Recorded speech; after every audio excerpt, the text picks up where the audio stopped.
La semaine dernière, nous avons commencé une nouvelle série. Est-ce que vous vous souvenez du titre de cette série? Vous avez l'air de douter.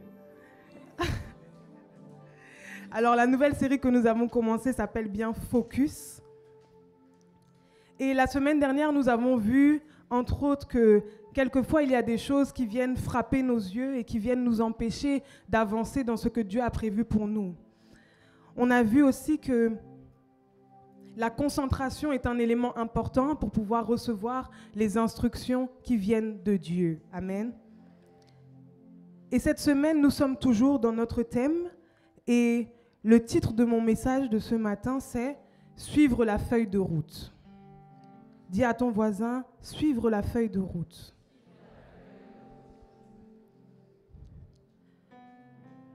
Je ne sais pas pour vous, mais j'ai rencontré de nombreuses personnes qui, à un moment de leur vie, se demandent « Mais je ne sais pas qu'est-ce que je dois faire de ma vie.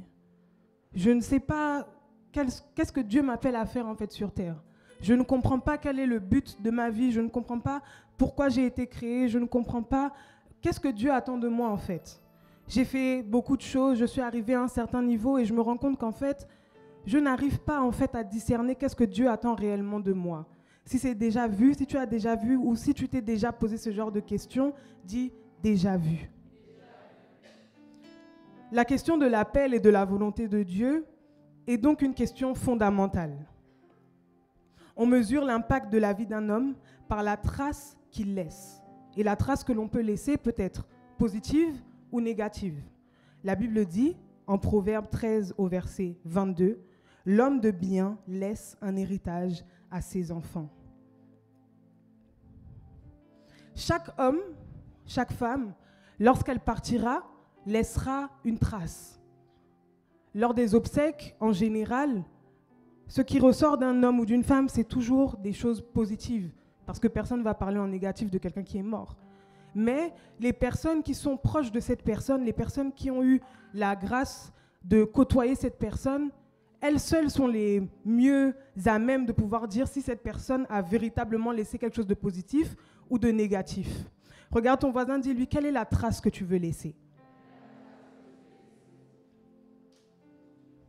À quoi peut-on mesurer l'échec ou le succès dans ta vie? Quels sont les rêves, quelles sont les aspirations, quelles sont les visions que Dieu a mis au-dedans de toi? Plusieurs personnes se retrouvent à un moment dans leur vie à se dire, mais finalement peut-être que j'ai échoué, finalement peut-être que j'ai raté ma vie. Moi par exemple, avant de venir en Guadeloupe, etc., avant de me marier même, j'ai grandi dans une famille où, dès mon plus jeune âge, mon père a toujours voulu que je sois infirmière.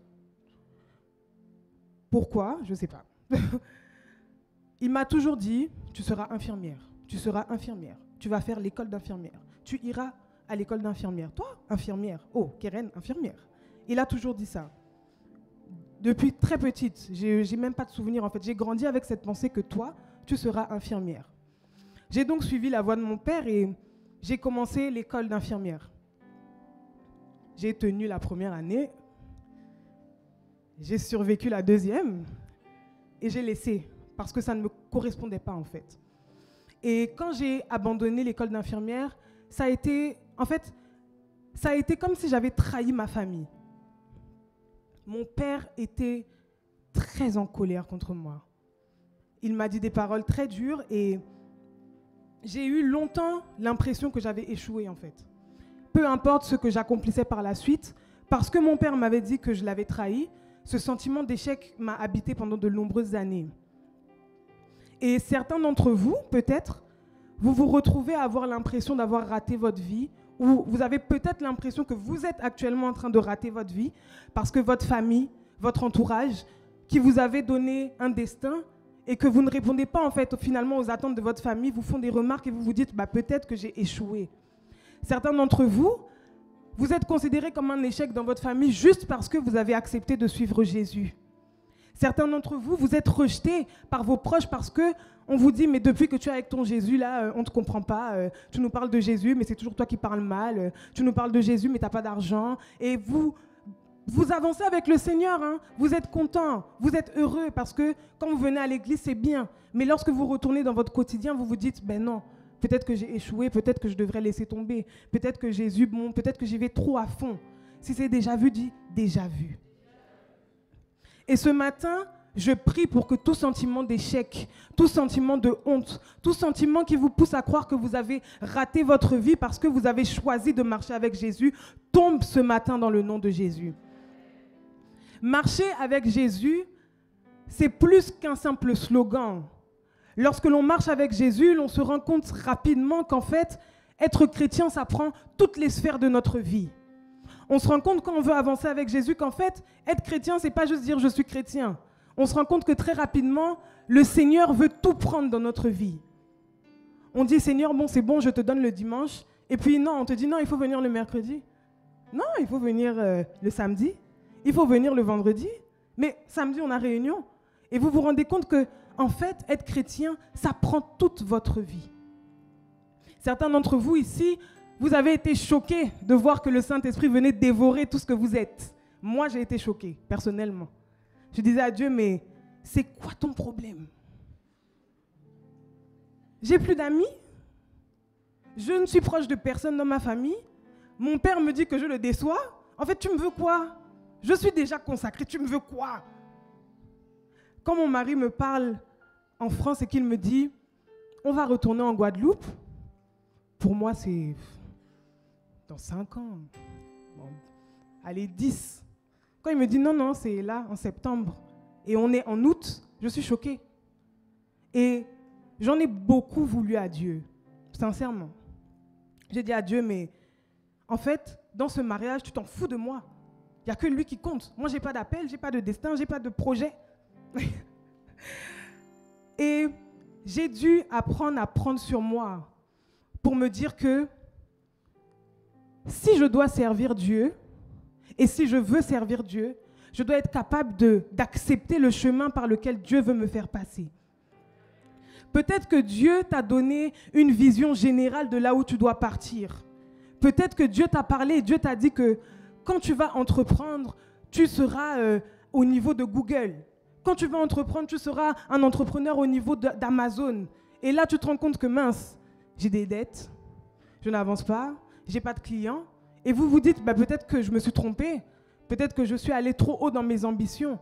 Alors que lorsque vous remettez vos ambitions ou vos objectifs à la baisse, vous vous rendez compte qu'il y a quelque chose dedans de vous qui n'est pas satisfait de là où vous êtes aujourd'hui.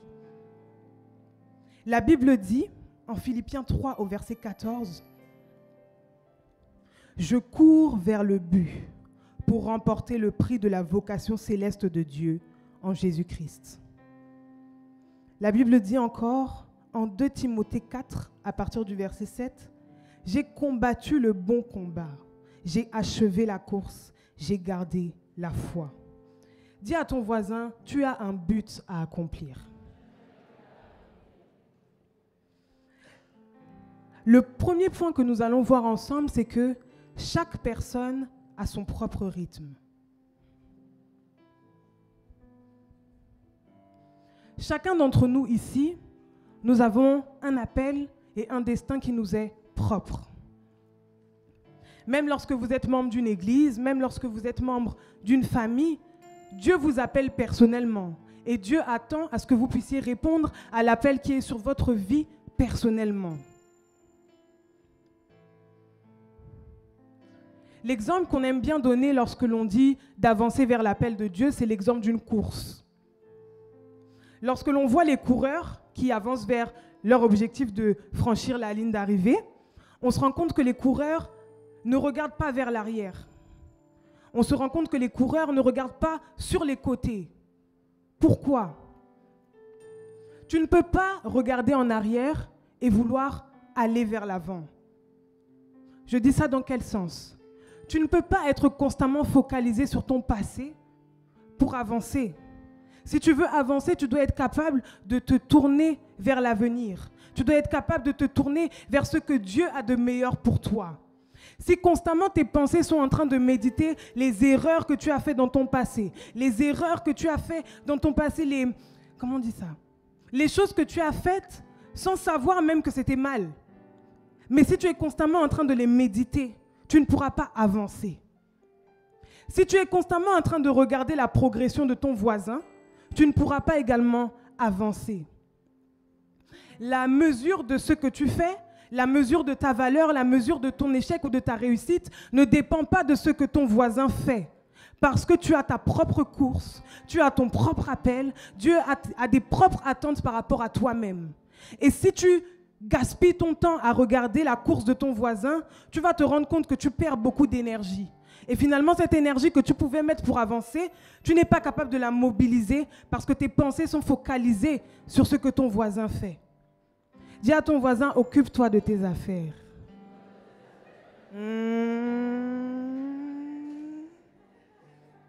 Occupe-toi de tes affaires. Ne perds pas ton temps à parler sur les autres. Ne perds pas ton temps à analyser ce que les autres font. Oh, moi, je trouve que franchement, il aurait pu faire comme ça. Hein.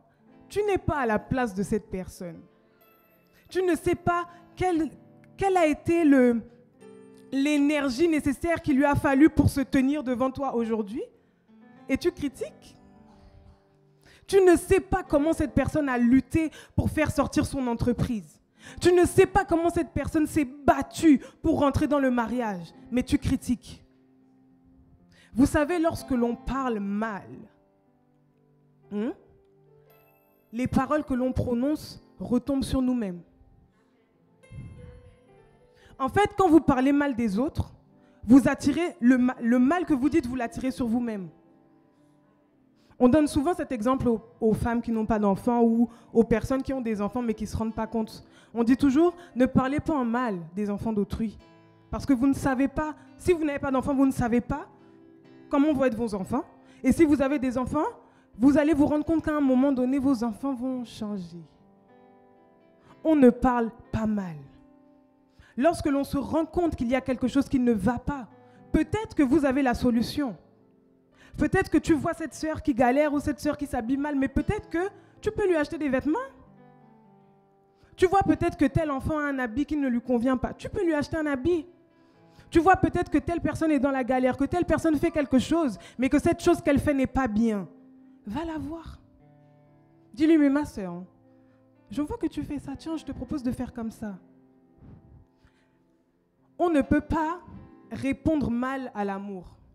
Lorsque vous manifestez de l'amour à quelqu'un, même si cette personne, lorsque vous lui faites une remarque à première vue est vexée, elle va se rendre compte que non, elle m'a fait cette remarque parce qu'elle veut que j'avance. Elle m'a fait cette remarque parce qu'elle m'aime. Elle m'a fait cette remarque parce qu'elle veut que j'aille plus loin.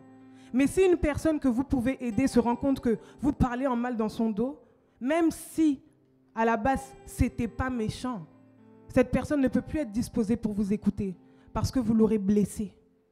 Dis à ton voisin, ne parle pas mal.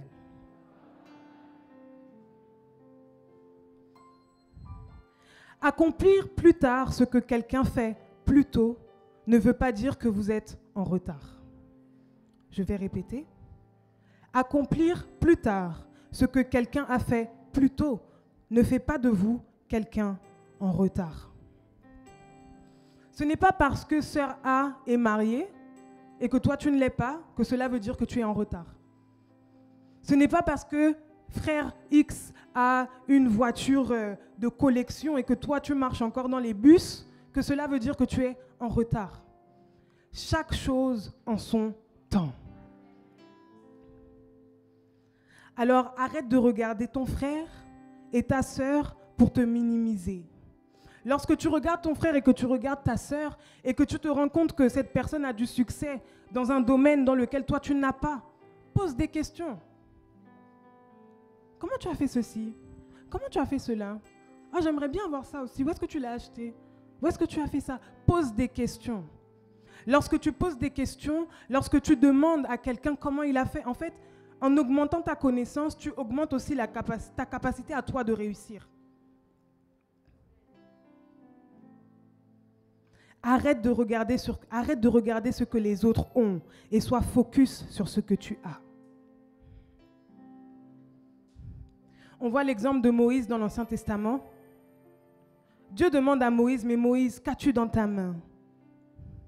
Tu dois savoir identifier ce que tu possèdes pour pouvoir vivre quelque chose avec Dieu. Si tu te regardes constamment en disant « Seigneur, je n'ai rien », alors Dieu ne peut rien multiplier. 0 multiplié par 0 égale 0. On voit un deuxième exemple dans la Bible de la veuve qui parle au serviteur Élisée et qui dit « Je n'ai qu'un vase d'huile ». Et à partir de ce petit vase d'huile qu'elle avait, Dieu a été capable de le multiplier. Tu dois savoir dire ce que tu as. Tu dois savoir valoriser ce que tu as. Tu dois savoir te dire que moi, ce que je sais faire, c'est parler. Alors peut-être que c'est parler qui va t'ouvrir les portes. Est-ce que vous savez qu'en France, il y a beaucoup d'entreprises d'art oratoire, de personnes qui viennent et qui vous apprennent comment on parle? Il y a des entreprises de correction d'orthographe. Les gens prennent vos textes, ils corrigent les fautes. Il y a des entreprises de relecture. Les gens prennent vos textes, ils relisent et ils mettent dans le bon sens. Qu'est-ce que tu sais faire? Peut-être que tu sais juste écrire. Mais si tu méprises juste écrire, tu ne vas rien faire avec. Mais si tu te dis, je sais juste écrire et avec ce écrire-là, je vais écrire, Dieu va le multiplier. Si tu sais juste chanter, mais que tu ne chantes jamais, tu ne vas pas progresser. Si tu sais chanter et que tu dis, je vais chanter, tu vas progresser. Amen. Sois focalisé sur ce que tu possèdes. Chaque saison requiert un focus.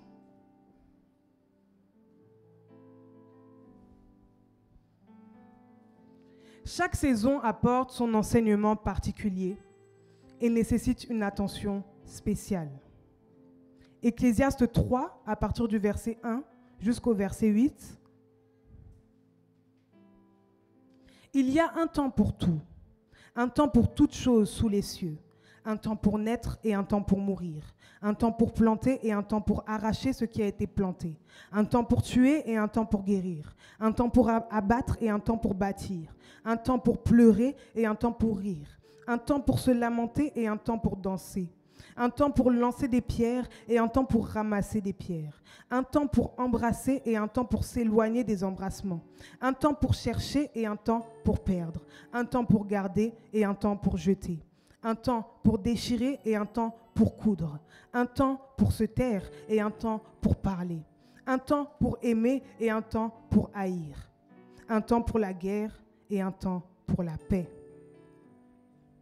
Vous pouvez avoir beaucoup de talents, beaucoup de projets, beaucoup d'objectifs, mais vous ne pourrez pas tous les accomplir en même temps. En général, on découpe le temps des êtres humains en 3 saisons principales: la saison du matin, la saison du midi et la saison du soir.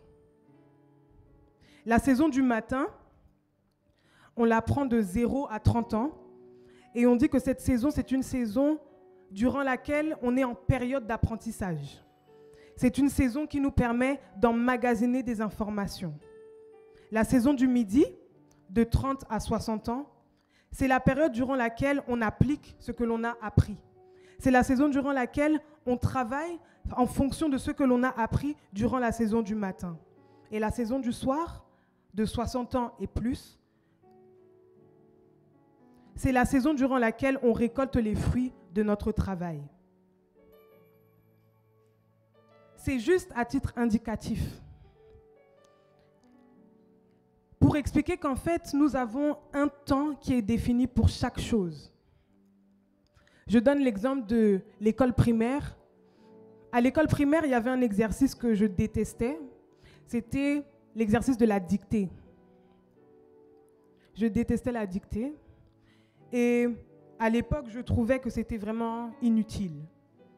Jusqu'au jour où on te demande de rédiger une lettre de motivation et que tu te rends compte que tu ne sais pas écrire en fait.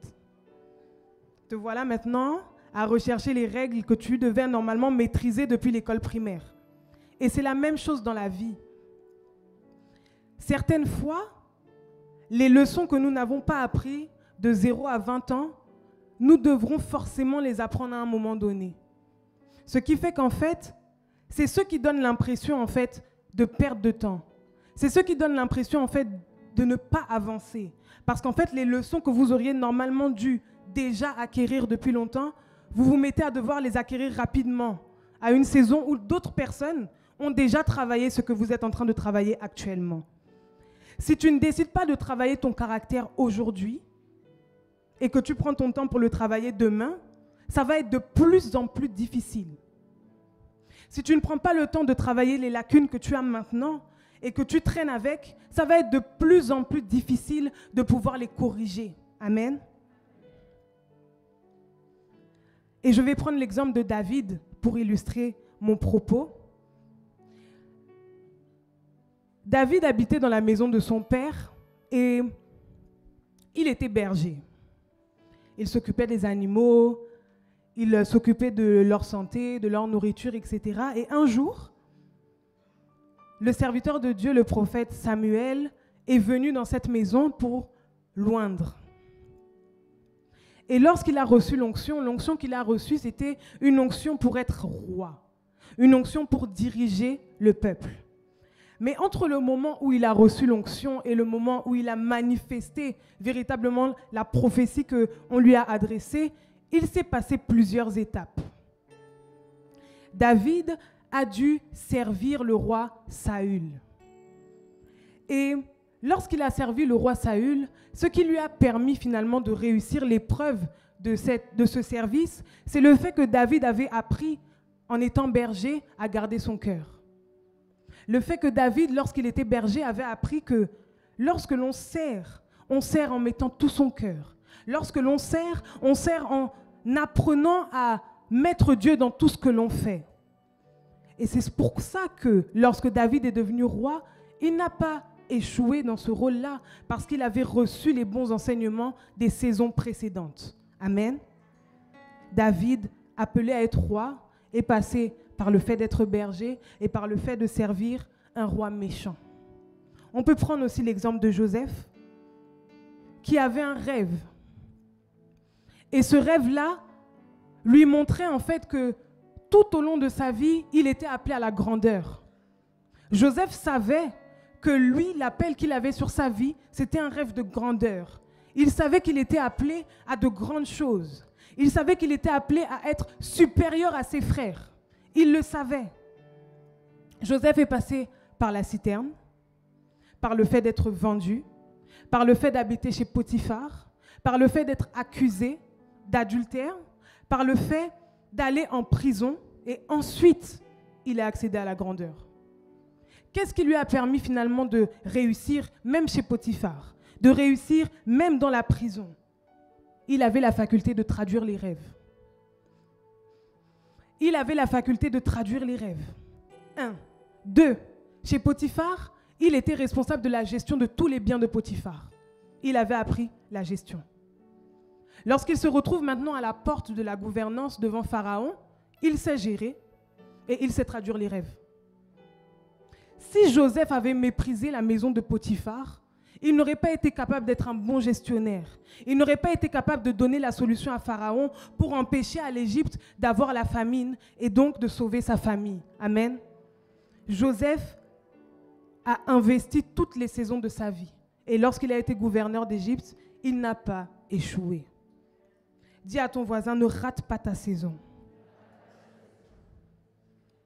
Ne néglige aucune saison de ta vie. Chaque saison cache une leçon qui te servira au moment de ton élévation. Si aujourd'hui tu ne sais pas te maîtriser, lorsque demain tu auras accès à beaucoup plus de choses, ton manque de maîtrise va être encore plus fort. Si aujourd'hui tu ne sais pas garder ton calme, si aujourd'hui tu ne sais pas t'adresser aux autres, si aujourd'hui tu ne sais pas être large, pardonner, lorsque demain tu seras dans une position d'autorité, tu vas abuser des gens qui vont être sous ton autorité. Tu vas faire du mal aux personnes auxquelles finalement tu devrais normalement faire du bien. Ne néglige pas la saison par laquelle tu passes aujourd'hui. Je ne sais pas par quoi tu passes exactement. Peut-être que Dieu t'a donné un rêve de grandeur comme Joseph et qu'aujourd'hui tu vis des choses qui semblent être contraires à ce que Dieu t'a dit. Mais tu dois garder la foi. En fait, si tu n'as pas la foi dans ce que Dieu a dit sur ta vie, qui va croire à ta place? Si toi-même, tu ne crois pas en ce que Dieu t'a dit à toi-même, qui va croire à ta place? Lorsque l'on est en assemblée, lorsque l'on est à l'église, on peut te motiver, c'est vrai. Mais la motivation dure combien de jours? Je peux te motiver, mais à un moment donné, c'est toi-même qui dois rassembler tes forces pour pouvoir te battre, pour accomplir ce que Dieu a dit sur ta vie. Dieu te parle. Dieu te parle. Dieu te met des choses à cœur. Des fois, le fait de dire que Dieu me parle, c'est que vous vous rendez compte que vous avez une idée et cette idée ne vous quitte pas. Ça fait 1 an, 2 ans, 3 ans que tu as une idée d'entreprise, mais tu ne passes jamais à l'action. Comment est-ce que tu veux vivre finalement la grâce de Dieu qui est censée accompagner cette action? Ça fait longtemps que tu rêves de ton mariage, mais tu ne veux pas sortir de la fornication. Comment veux-tu rentrer dans le mariage? Ça fait longtemps que Dieu te parle du ministère, mais tu ne veux même pas lire ta Bible. Comment veux-tu rentrer dans le ministère? Tu es appelé à être chantre qui doit voyager dans le monde entier. Tu ne veux même pas intégrer la chorale. Comment veux-tu que Dieu puisse faire grandir ce que tu possèdes? Comment veux-tu que Dieu te prépare alors que tu négliges la saison par laquelle tu passes? Dis à ton voisin, ne néglige aucune saison de ta vie. Être focalisé demande des sacrifices. Ce que nous sommes aujourd'hui est le résultat de ce que nous avons semé hier. Je reprends l'exemple de la dictée, ou je peux vous donner l'exemple, je ne sais pas, des mathématiques. Si tu ne maîtrises pas tes tables de multiplication, pour faire les divisions, ça va être compliqué. Si tu ne maîtrises pas l'addition, pour faire la multiplication, ça va être difficile. Si tu ne maîtrises pas la conjugaison, pour écrire un texte correctement, ça va être compliqué. Aujourd'hui, peut-être que tu as l'impression que tu fais des choses et que tu ne vois pas les résultats de ce pourquoi tu travailles. Aujourd'hui, peut-être tu te dis, mais Seigneur, ça fait 1 an que je suis consacré. Ça fait 1 an que je ne couche plus, je ne bois plus, je ne vais plus en boîte. Mais je ne comprends pas pourquoi ma vie semble bizarre. Chaque saison requiert un sacrifice. Et lorsque tu te sacrifies, lorsque tu fais le choix de te dire, je pourrais vivre dans la fornication. Si j'ai envie d'avoir un gars, j'ai un gars. Mais je choisis de ne pas en avoir parce que je crois en Dieu. Dieu te récompensera. En fait, Dieu répond au sacrifice. Quand ça te fait mal, tu dois dire à Dieu, Seigneur, là j'ai mal dans ma chair, mais je sais que tu vas me récompenser parce que tu réponds au sacrifice. Seigneur, là c'est difficile, je n'ai pas d'argent, mais j'apporte ma dîme. Même si ma dîme c'est 1 euro, j'apporte parce que je crois que je me suis sacrifié et que tu réponds au sacrifice. Dieu répond. Les hommes ont la capacité d'oublier ce que vous faites de bien pour eux, mais Dieu n'oublie pas. Dieu n'oubliera jamais même le plus petit sacrifice que vous faites pour lui. Les hommes peuvent oublier. Les hommes à qui vous avez fait du bien peuvent dire demain, oh, ça ne sert à rien qu'on reste avec elle parce que bon, elle ne m'apporte rien dans ma vie. Mais Dieu ne dira jamais ça. Dieu n'oubliera jamais la moindre seconde que vous avez passée dans sa présence. Peut-être que vous êtes frustré, vous vous dites, mais j'aimerais prier beaucoup plus longtemps, je n'arrive pas à tenir plus de 15 minutes, mais 5 minutes, c'est déjà un début. 2 minutes, c'est déjà plus que 0. Aujourd'hui, peut-être que tu pries 5 minutes, tu te dis, j'ai fait le rallye de ma vie. Mais demain, tu vas te rendre compte que 5 minutes, ça ne te suffit pas. Et tu vas tenir 15. Après demain, tu vas te rendre compte que 15, ce n'est pas suffisant. Tu vas tenir 20. Et ainsi de suite. Mais commence à faire quelque chose aujourd'hui pour demain. Parce que demain, tu seras le résultat de ce que tu fais aujourd'hui. Et si tu ne fais rien, la vie choisira de te donner un destin. Si tu ne fais rien, la vie va te donner une direction que tu dois suivre. Mais si tu sais que tu vas quelque part et que Dieu t'a appelé à faire quelque chose, tu dois semer par rapport à cela. Tu dois semer par rapport à cet appel. Tu dois semer par rapport à ce que Dieu t'a dit. Amen. Si tu n'es pas satisfait des résultats que tu as aujourd'hui, fais une pause. réfléchis à ce que tu as fait qui pourrait potentiellement expliquer l'état que tu as aujourd'hui. Lorsque quelqu'un se retrouve avec des dettes, les dettes n'ont pas commencé au moment où le chiffre est devenu grand. Petit à petit, la personne s'est engouffrée dans cette dette. Pose-toi et dis-toi, qu'est-ce que j'ai posé comme action ou comme inaction qui a fait qu'aujourd'hui je suis dans cet état? Ne regarde pas d'abord qu'est-ce que les autres t'ont fait. C'est vrai, on n'est pas le résultat que de nous-mêmes, on est aussi le résultat des fois de notre environnement. Mais si la première réponse à pourquoi je suis comme ça aujourd'hui, c'est parce que l'autre m'a fait du mal, en fait, tu veux dire que ta vie dépend de l'autre. Tu veux dire que tes choix d'aujourd'hui, tu les fais parce qu'un tel t'a mal parlé. Pense d'abord à qu'est-ce que tu as fait toi-même. Parce que tu ne peux pas changer l'autre, mais tu peux te changer toi. Mais pour te changer toi-même, tu dois d'abord être sincère. Je suis là où je suis aujourd'hui parce que vraiment, je parle mal à tout le monde. Ça va, vous allez vous auto-vexer quand vous allez vous auto-analyser. Vous allez vous dire, non, je suis comme ça parce que quand même, je suis vraiment paresseux. J'ai la flemme. Avant de dire, oui, mais on m'a fait du mal. Oui, mais on m'a rejeté. Oui, mais on m'a insulté. Oui, mais ceci, oui, mais cela. Regarde d'abord toi. Parce que l'autre, tu ne peux pas le changer. Quelqu'un qui t'a fait du mal, même si tu vas le voir pour lui dire, tu m'as fait du mal, il n'est pas obligé de te demander pardon. Il n'est pas obligé même de reconnaître qu'il t'a fait du mal. Mais si ta condition pour avancer dépend de l'autre, tu seras bloqué. Les hommes ne sont pas toujours gentils. Les hommes ne sont pas toujours compréhensifs. Alors regarde d'abord à qu'est-ce que tu peux faire toi-même pour avancer. Qu'est-ce que tu peux faire toi-même pour ressembler au dessein que Dieu a mis sur ta vie. Qu'est-ce que tu as dans ta main qui a la possibilité de t'emmener à accomplir le plan de Dieu pour ta vie. Tu as la capacité de changer la semence que tu donnes pour ta vie dès maintenant. On a l'habitude de prendre des résolutions du 31 décembre jusqu'au 4 janvier. Et après, on fait comme d'habitude. Si aujourd'hui, au mois de février, tu te rends compte que tu n'as pas bien commencé l'année, tu n'es pas obligé d'attendre décembre pour changer. Tu n'es pas non plus obligé d'attendre lundi. Qui a dit que c'est seulement lundi qu'on change? Tu peux changer jeudi. En fait, tu n'es pas victime du cours de ta vie. Tu ne maîtriseras jamais tous les éléments, mais tu peux te maîtriser toi. Tu peux te discipliner toi. Tu peux prendre des décisions toi-même. Tu peux faire sortir du dedans de toi quelque chose de différent. Tu ne vas pas changer toute la Guadeloupe, mais tu peux te changer toi. Et lorsque tu te changes toi, tu peux changer ton petit frère, ta grande sœur, ta maman, petit à petit. Mais concentre-toi d'abord sur toi-même. Parce que les ressources dont tu as besoin pour te sortir de la situation dans laquelle tu es aujourd'hui sont en toi. Dis, je me regarde moi-même.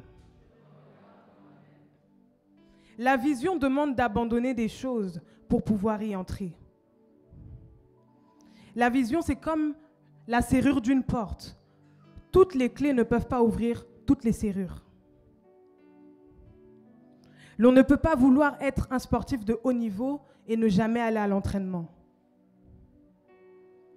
Lorsque les disciples ont accepté de suivre Jésus et d'accepter la vision que Jésus avait pour eux, de faire d'eux des pêcheurs d'hommes, ils ont dû tout abandonner pour suivre Jésus.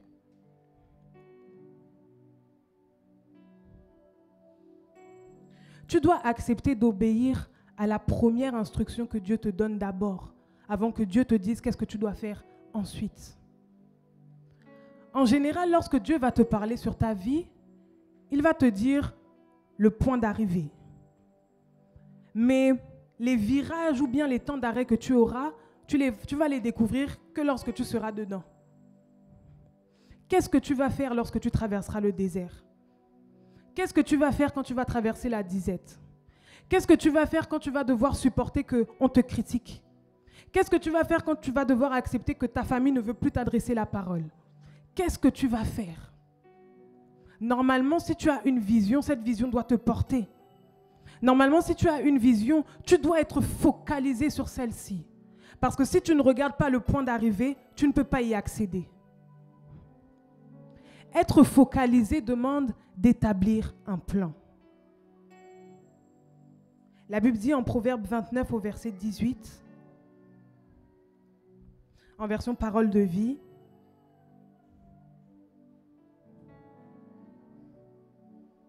c'est pas la bonne version, mais je l'ai mis sur le truc.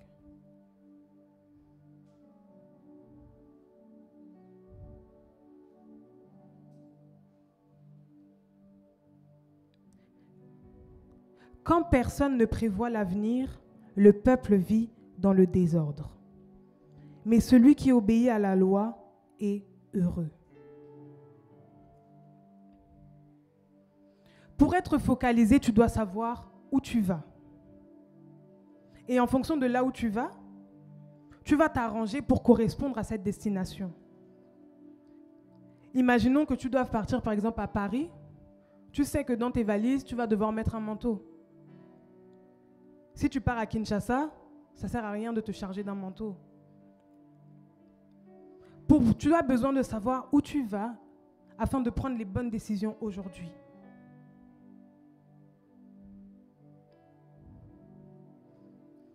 Marcher avec Dieu demande des sacrifices.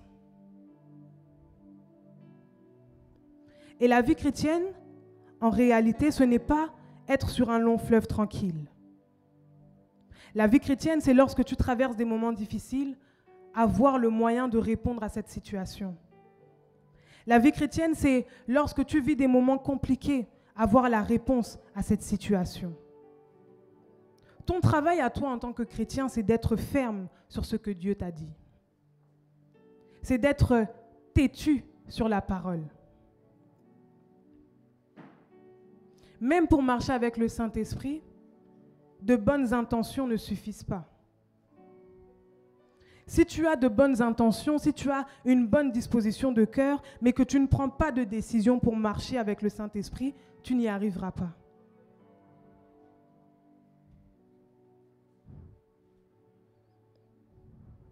Dis à ton voisin, j'ai un destin. J'ai un appel. J'ai quelque chose à accomplir.